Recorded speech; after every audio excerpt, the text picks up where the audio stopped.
여러분 안녕하세요. 오늘 발표를 맡은 문화공방 DKB의 이영민입니다. 저는 그동안 연극을 베이스로 공연 제작과 연극 연출을 비롯해 지역 축제, 전시, 박람회 등 대면 콘텐츠를 기획하고 또 현장에서 연출과 감독을 맡는 현업 프로듀서입니다. 오늘 제게 주어진 주제는 K 콘텐츠 세계와 공감하다라는 큰 틀 아래 공연과 지역 축제와 같은 대면 콘텐츠와 관련된 내용입니다. 최근 한류의 활약과 영향력이 대단합니다. 지난 2020년 문체부는 한류 지원 협력가를 신설하고 한류의 확산을 위한 다양한 정책과 업무를 지원하고 있습니다. 디지털 미디어의 발달로 더욱 세계의 주목을 받게 된 한류의 현상에 대해 좀 더 체계적인 지원을 하기 위함이며 한편으로는 한류가 정점에 다다랐다는 우려가 내포된 것일 것입니다. 한류 현상을 자세히 들여다보면 영화나 드라마 그리고 우리의 대중가요인 K-팝, 웹툰, 게임 그리고 예능과 K-푸드 그리고 K-뷰티까지 그동안 우리는 대중문화 즉 생활 속 문화를 근간으로 세계인과 소통해 왔습니다. 그런데 저는 오늘 글로컬 시대를 살아가고 있는 기획자로서 이제 대면 컨텐츠도 우리 민족 스스로 공감할 수 있는 역사, 철학, 문학과 한민족의 정신문화를 토대로 세계인을 새롭게 감동시킬 수 있도록 뿌리 문화를 바탕으로 한류의 새로운 변화를 모색해야 된다고 생각합니다. 발표 순서는 다음과 같습니다.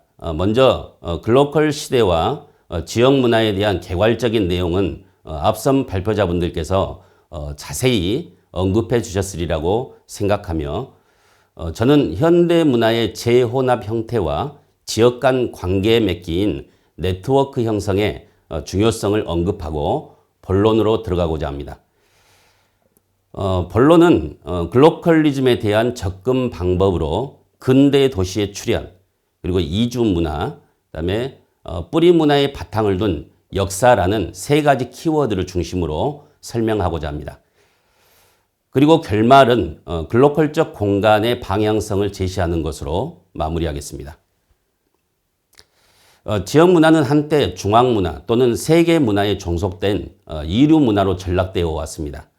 하지만 미디어 환경의 급속한 변화에 맞물려 새로운 부활의 가능성을 맞이하고 있죠.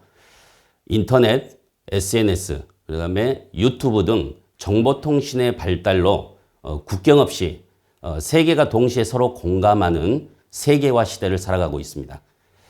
그래서 중심 이퀄 변방, 그다음에 지역 이퀄 세계, 보편성 이퀄 특수성이라는 등호가 성립하고 있는 것입니다.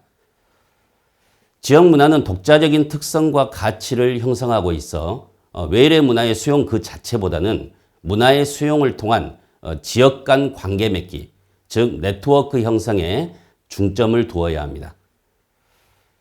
레프 마노비치는 그의 저서 뉴 미디어의 언어에서 현대 문화의 핵심 과정 중 재혼합 형태를 세 가지 분류로 소개하고 있는데요. 첫째, 우리가 그동안 포스트 모더니즘이라고 불러왔던 개념으로 연극, 음악, 패션, 건축 등 주어진 문화 형식 안에서 과거 문화 내용과 형식 간의 재혼합 형태를 말합니다. 둘째, 한 나라의 고유한 문화적 전통과 특성, 감수성 등이 세계화된 국제성의 스타일과 섞이는 세계화의 재혼합이고요. 그다음에 세 번째는 다양한 문화 형식의 인터페이스와 새로운 첨단 기술이 만나 새롭고 광범위하며 빠르게 뒤섞이는 문화와 컴퓨터의 재혼합이라고 할 수 있습니다. 이에 우리는 콘텐츠 소비자와 만날 때 이처럼 재혼합이라는 새로운 시대의 언어에 능숙해질 필요가 있다고 생각합니다. 그럼 본론으로 들어가서 지역 문화의 글로컬리즘적 접근 방법으로 그동안의 장르적 접근보다는 사회적 기능과 인문학적 해석을 중점으로 접근하기 위해 저는 다음과 같은 세 가지 키워드를 뽑아봤습니다. 그것은 도시, 이주, 역사입니다. 이것을 통해서 방향을 정하지 못한 글로컬리즘적 방법론을 찾는 계기를 마련했으면 합니다. 첫 번째 키워드는 도시, 즉 근대 도시의 출현인데요. 제국주의 열강의 식민 지배를 통해서 근대성이 이식되는 과정에서 과거에는 없었던 새로운 지역 문화 공간을 창출했고 또 우리에게 풍부한 역사적 상상력을 제공해주는 개항장 도시들이 출현했습니다. 우리나라의 대표적인 개항장 도시들은 부산, 인천, 군산, 목포 등이 있겠습니다. 지난 2016년부터 전국적으로 특색 있는 야간 문화를 만들어가고 있는 문화재 야행이 문화유산 활용과 역사체험 등 다채로운 프로그램으로 인기를 구가하면서 전국의 36개 도시로 확산되어 갔습니다. 이는 서울에서 벗어나 지역 분산적 축제 기획으로 한류 확산에 기여하고 또 외국인 관광객의 쇼핑 관광 형태를 벗어나 역사 문화 관광으로 전환하고자 하는 목적이 있습니다. 저는 이 문화재 활용 축제는 역사의 본질적 의미에 접근해야 한다고 생각합니다. 정치, 사상, 문화적 갈등과 대립, 그리고 진실과 기만의 사건이 많았던 한국 근대사의 스토리텔링을 이해하고 재해석해야 하는 접점을 이해하는 것이 아주 중요합니다. 그러나 7년차에 접어든 문화재 야행은 여전히 향유자 중심이 아닌 공급자 중심으로 운영되면서 전국이 8야라는 통일된 프로그램을 운영하고 있습니다. 밤에 보는 경치죠, 야경. 그다음에 밤에 듣는 역사 이야기, 야사. 밤의 산책인 야로. 그리고 공연 이야기인 야설과 야시장. 그다음에 그림 이야기인 야화. 그다음에 야식과 야숙. 이렇게 8야라는 프로그램 형태를 고스란히 따라가고 있다 보니까 질적 하락을 초래하고 있습니다. 부산 문화재 야행은 피란 수도 부산을 내세우며 피란 수도 역사 투어와 또 당시의 음식 체험을 위주로 프로그램화하고 있습니다. 그런데 부산이 보유한 역사 자원과 문화재를 단순히 보여주는 수준에 머물러서는 안 되고 이 피란 수도와 관련된 사진 기록 그리고 당시의 생활 문화와 관련된 구술 자료 확보를 통한 컨텐츠의 확충이 절실합니다. 그리고 그것을 바탕으로 스토리텔링으로 연결되는 과정이 요구되는 상황입니다. 인천 문화재 야행이 열리는 인천 개항장의 경우 130년 전이라는 비교적 가까운 역사 공간이라는 특징을 잘 살려 과거와 현재가 겹치는 흥미로운 문화 공간을 보여주고 있습니다. 특히 인천은 한국과 중국, 일본, 그리고 각국 조개 테마를 드러낼 수 있는 이점을 가지고 있어 기대가 되지만 한편으로는 활용 대상 문화재의 공통된 의미와 또 이야기 발견을 통해서 대표 프로그램을 육성할 필요가 있습니다. 군산의 경우는 제가 관심을 가지고 있던 지역인데요. 근대 유산을 테마로 한 야행 중 공간 전체의 보존 상태와 아름다움이 최고 수준입니다. 게스트하우스를 중심으로 숙박과 투어를 진행하는 협력이 잘 이루어진다면 큰 성과를 낼 수 있으리라고 판단됩니다. 하지만 그동안 역사를 재현만 해왔지 역사의 소환과 또 서사적 즐거움이 부족합니다. 지역성은 역사성과 맞물려야 합니다. 그러기 위해서는 역사를 단순히 재현하는 데에서 머물러서는 안 되고 서사적 즐거움을 위해 역사의 소환이 필요합니다. 이를 위해서 저는 군산의 이 드라마 미스터 션샤인에서 활용했던 역사의 소환 방식으로 역사의 정경화, 중경화, 배경화 구조를 대입해 보았습니다. 역사의 정경화는 증거로서 역사를 재현하고 특정 장소를 의미화하는 것입니다. 첫 번째, 군산은 역사적으로 물류의 중심지였습니다. 그 증거로서 조창과 세곡선, 그리고 송나라 사신 서궁의 고려도경, 그리고 김부식의 외국 사신단에 대한 기록이 있고 또한 해저 유물과 진포 대첩이라는 기록된 역사가 존재함에도 불구하고 축제의 소재로 활용된 사실이 없다는 것을 안타깝게 생각하고 있습니다. 그리고 두 번째는 군사는 의병, 독립운동, 농민 항쟁지였습니다. 이 역시 만세운동이라는 역사를 재현하는 데 그치고 있는데 민족교육기관이었던 금호학교 그리고 3.1운동의 도화선이 됐던 영명학교와 옥구농민 항쟁에 대한 역사적 소환도 부재했음을 알 수 있습니다. 이 정경화 단계에서는 역사적 기록을 통해 실제 사건 기록과 사진 등 증거 제시를 통해 역사적 사실성을 드러낼 필요가 있습니다. 그리고 나서 다음 단계인 역사의 중경화 기법으로 역사 기표를 통해 선택 가능한 것들을 선발해서 외적 개연성과 또 내적 개연성, 즉 허구적 상상력을 높이는 것입니다. 축제의 상상력을 부여할 수 있는 중요한 역사 기표들을 발굴해야 하는데 예를 들어 대한제국의 비밀결사대와 상해 임시정부의 밀지 그리고 미국인 고문관 헐버트와 같은 사실적 인물을 바탕에 두고 이들이 각국의 공동 조계지였던 군산이라는 무대 위에서 활동했다는 허구적 상상력을 흥미롭게 배치함으로써 서사적 즐거움을 불러일으키는 것입니다. 그리고 마지막 역사의 배경화 단계에서는 시간과 공간을 압축해 역사적 사실과 공존 가능한 사건들을 재구성함으로써 문화재 야행이 단순히 문화재를 보여주거나 과거의 기록을 그대로 재현하는 데 머물지 않고 기록으로 존재하는 역사 인물과 사건을 소환해 이 대중들이 그것을 통해 시대의식을 내면화하고 또 과거를 새롭게 해석하도록 하는 데서부터 이 글로컬리즘적 접근을 시도해야 합니다. 이상 언급했던 개항장 도시들은 세계의 여러 국가들의 조계지였다는 특수성만으로도 지역 간 관계 맺기를 하기에 이점을 확보하고 있다고 하겠습니다. 다음 두 번째 키워드는 이주 문화입니다. 이주 문화는 글로컬 현상의 아주 중요한 특징이라고 할 수 있는데요. 1980년대 이후 외국인 노동자들의 한국 이주가 본격화되면서 국내 도시의 글로컬화가 급속히 진행됐고 또 이주 노동의 문제점들이 표출되면서 이것을 해결하기 위한 다양한 시도들이 등장하게 됐습니다. 대표적인 해결 방안으로는 각 지자체들이 선택한 것은 포스터 이미지와 같이 축제를 통해 기존 사회와 자연스럽게 교류시키고 또 이민자 스스로 주인공이 되어 이주해온 사회의 문화적인 다양성으로 기여하도록 하는 것입니다.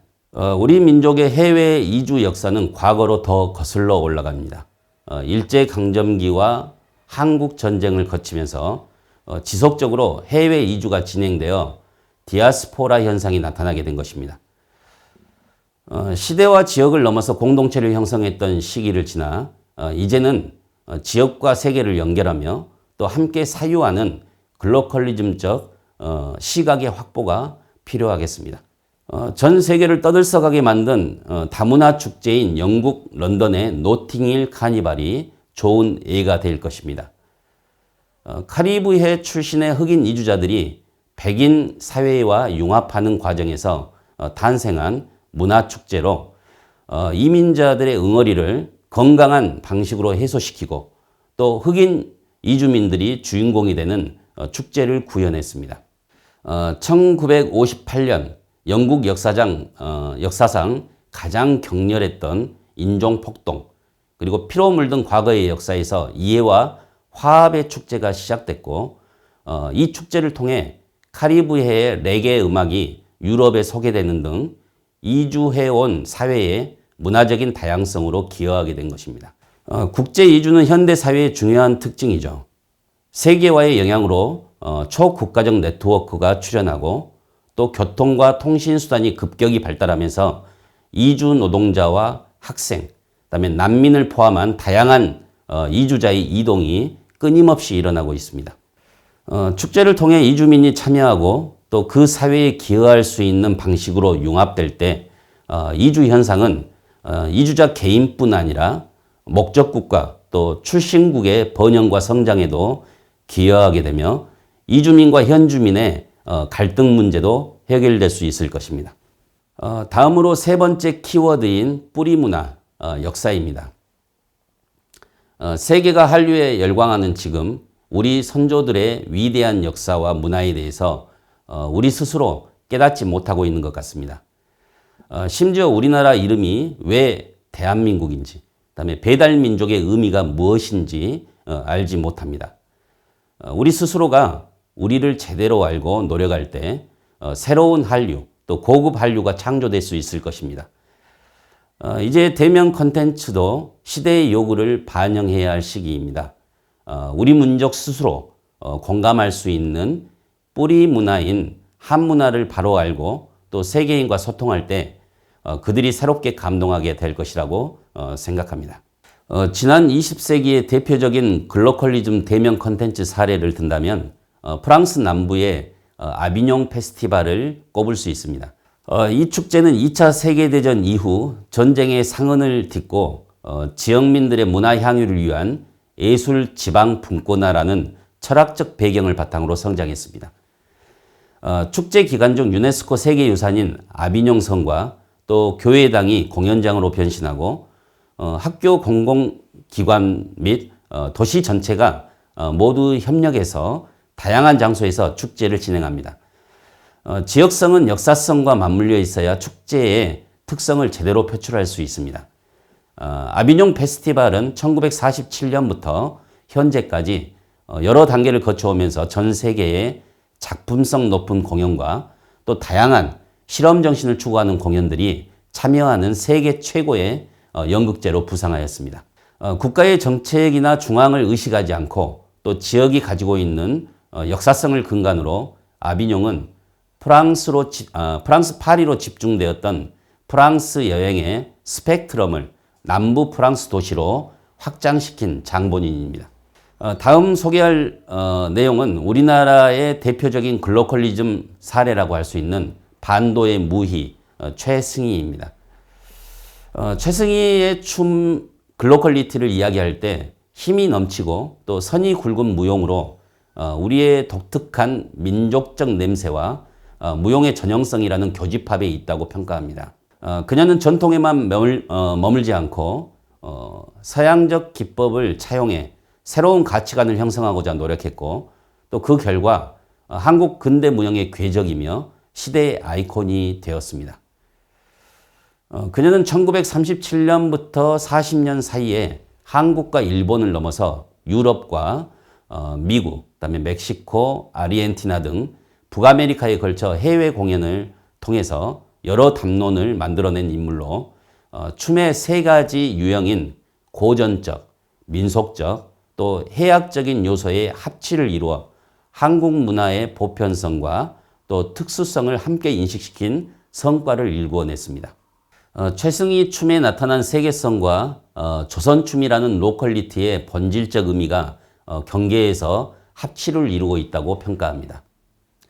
앞선 두 사례를 통해 살펴보았듯이 20세기만 해도 아날로그적 삶을 살던 시기로 공연과 축제 등 대면 콘텐츠의 글로컬리즘적 특성이 현재와는 차이점을 두고 있습니다.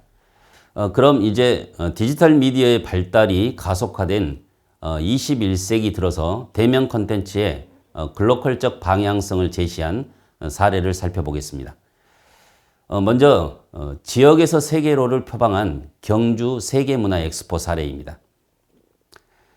문화 교류를 통한 지역 간 관계 맺기의 대표적인 사례로 공간 개념을 하나의 지역에 국한하지 않고 열린 시각으로 바라보고 있으며 한국 문화의 세계화 또 21세기 세계 문화의 중심 경주를 내세우고 출발했습니다.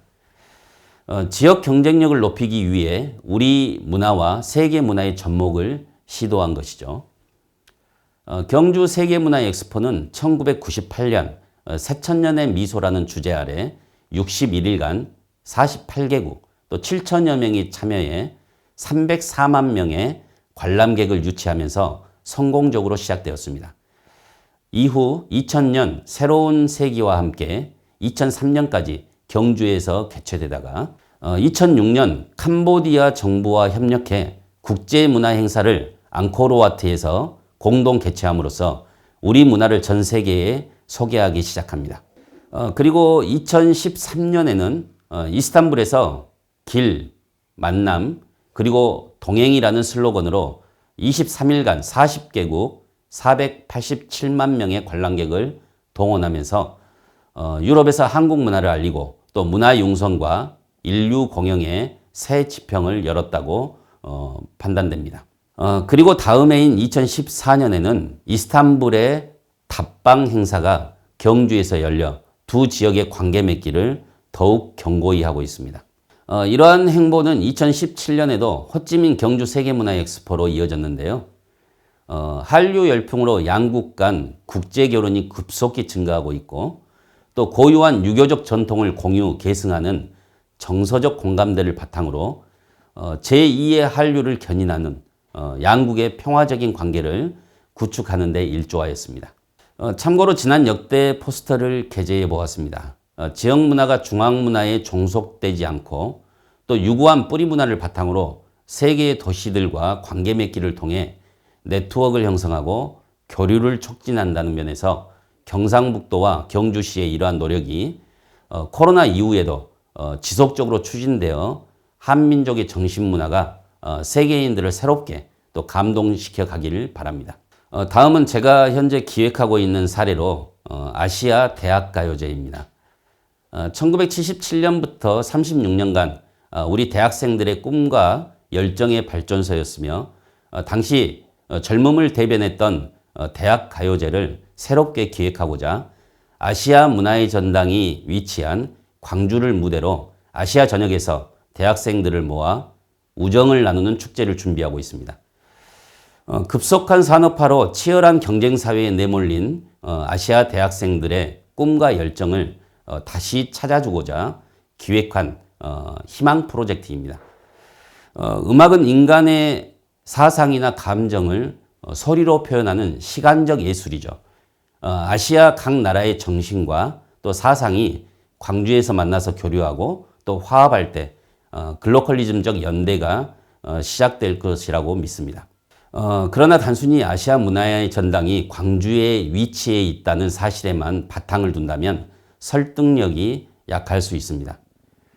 19세기에 싹터서 광산과 철도 노동자들 사이에서 구정가요로 발전했던 포크 음악이 있습니다.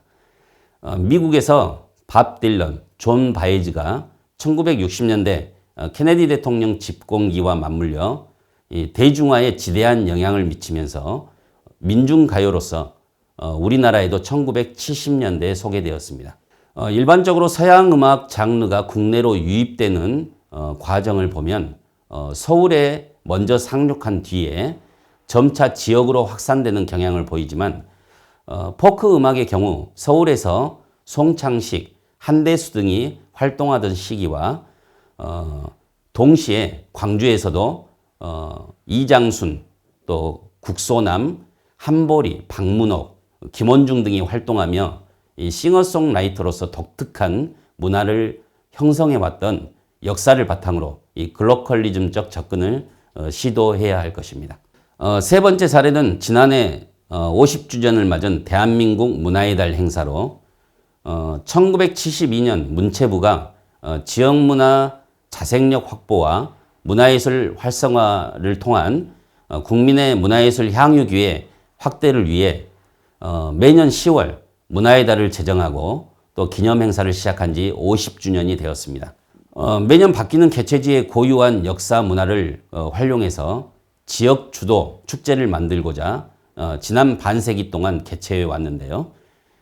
포스터 아래에 있는 역대 문화의 달 슬로건과 주제 공연의 제목에서 알 수 있듯이 개최 도시들은 저마다 자기 지역의 고유한 문화적 자산을 컨텐츠화하고 있습니다.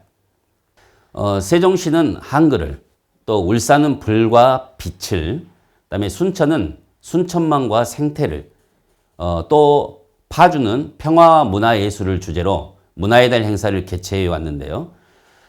그 이면을 들여다보면 지역민들이 대중문화를 향유하고 또 사회 구성원들에 의해 습득 공유되는 일상이 생활문화를 장르별로 보여주는 행사에 그치고 있습니다. 그래서 저는 지난해 대한민국 문화의 달 50주년 충남 행사에 총괄 감독을 맡아 이 사고의 전환을 시도했습니다. 중앙정부인 문체부가 지정한 매년 10월 문화의 달이 지난 50년 동안 대중문화를 바탕으로 국민과 소통해 왔다면 이제부터는 이를 디딤돌 삼아 우리 민족 모두가 공감하는 뿌리 문화인 문학, 철학, 역사 등 정신문화를 토대로 세계인과 소통하고자 충남 고유의 역사 자원을 활용해서 인문학을 중심으로 이 도민이 주도가 되는 축제를 기획하고 그 주제를 천문으로 정했습니다. 문화의 달 10월은 우리 민족 역사의 시작을 알리는 개천절이 있는 달로 역사를 기반으로 한 뿌리문화 축제를 제안했는데요. 천문은 인류가 사유하기 시작하면서 존재한 모든 문화의 뿌리로 인류 공통의 유산이라는 공감대가 있습니다. 또한 고대부터 천문 현상을 관측하고 기록한 뛰어난 민족이었다는 우리의 특수성도 존재합니다. 고구려 천문도를 비롯해 고려 말 조선 초에 이르러서는 인류 유산인 하늘지도, 천상열차 분야지도를 완성하기에 이릅니다. 이에 해, 별, 달, 이 천문으로 확장하는 문화의 원형적 의미를 담아 프로그램으로 콘텐츠화한 것입니다. 특히 가장 큰 호응을 이끌었던 주제 공연은 인류 문화의 시작점인 천문을 소재로 충남의 뿌리 문화와 하늘을 사랑한 민족을 주제로 충남 출신의 류방택이 제작한 국보 228호 천상열차 분야지도를 모티브로 3원 28수 별자리와 1467개의 별을 미디어 아트와 또 공연 예술의 융합으로 선보였습니다. 또한 충남 무형문화재인 한산 세모시, 또 서천 공작부채, 또 태안의 서리설경과 같은 공예 소재를 공연 장르와 재혼합하고 첨단 ICT 기술을 접목하여 관객이 쉽게 공감할 수 있는 공연을 창작한 것입니다. 이처럼 현대문화의 재혼합이라는 새로운 언어를 입히고 또 뿌리 문화를 소재로 공연화했을 때 누구나 공감하는 콘텐츠가 될 수 있으며 글로컬리즘적 접근이 시작될 수 있을 것입니다. 오늘 너무 두서없이 발표한 것 같은데요. 글로컬리즘에 대한 접근 방식을 장르적 접근보다는 인문학적 접근으로 전환을 통해 새로운 한류의 변화를 깨야자는 내용이었습니다. 끝으로 결론은 글로컬적 공간의 방향성을 말씀드리고 싶은데 신동엽 시인의 시 금강의 12장 부분을 읽어드리는 것으로 마무리하겠습니다.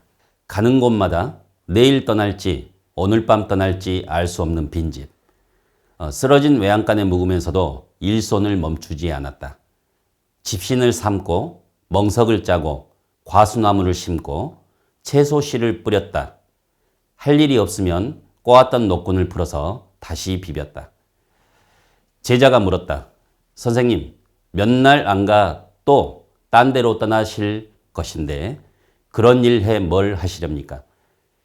안 될 말, 하늘님께서 사람을 내는 건 농사 지으라고 내신 건데 농사 짓지 아니하고 생산하지 아니하면 양반보다 나을 게 없지 아니한가.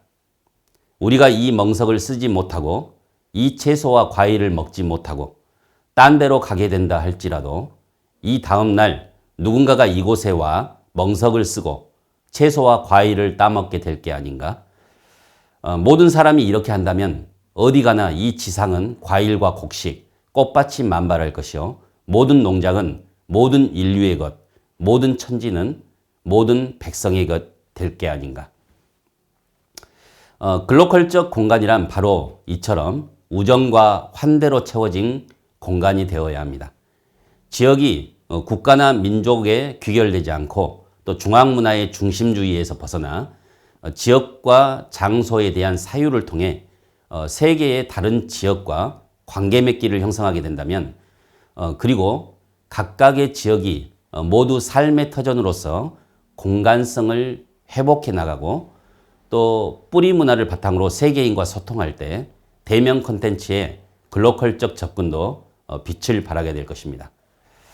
자, 이상으로 발표를 마치겠습니다. 긴 시간 경청해 주셔서 감사합니다.